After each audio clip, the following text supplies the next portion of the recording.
corruption. Akufo-Addo is the epitome of corruption, the apogee of corruption, and that is why he says that those are mere allegations, and the people who made these allegations were unable to substantiate these allegations. Isn't that right?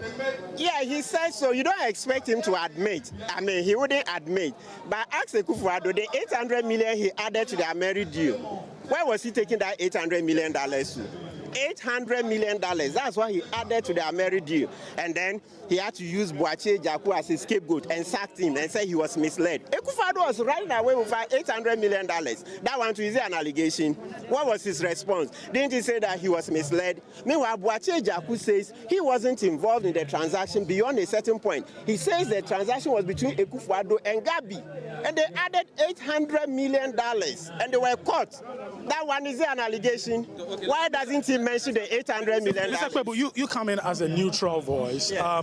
We want to find out from you, do you think things would have been different if NDC were to be in the driving seat? Well, that's difficult to tell because, you see, in 2016, at the last end, that's the same way JM behaved. We were telling him that, listen, we don't like those levels of corruption, right? But he wouldn't listen. That's why we voted against him. Except that we didn't know Akufo-Addo is worse than JM. That's the plain truth. Nobody anticipated that Akufo-Addo would be worse than JM. Akufo-Addo and Bawumia, right? They are together. If Bawumia wasn't corrupt, he couldn't have coexisted with Akufo-Addo like that.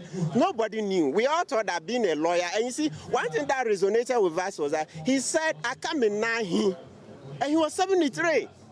For crying out loud, a 73-year-old tells you that I come in now, he meant that any moment he could die. And it's true, he could have died at any moment. So we believe that this man, from our socialization, he will want to go to heaven. So not even one city will get missing. But here is a man who attempted to take our $800 million and was caught. That one, is it an allegation? Okay. Is the $800 million an allegation? Okay. He just said Boakye Jaku deceived him. Can you imagine? How can somebody deceive you over $800 million? Okay.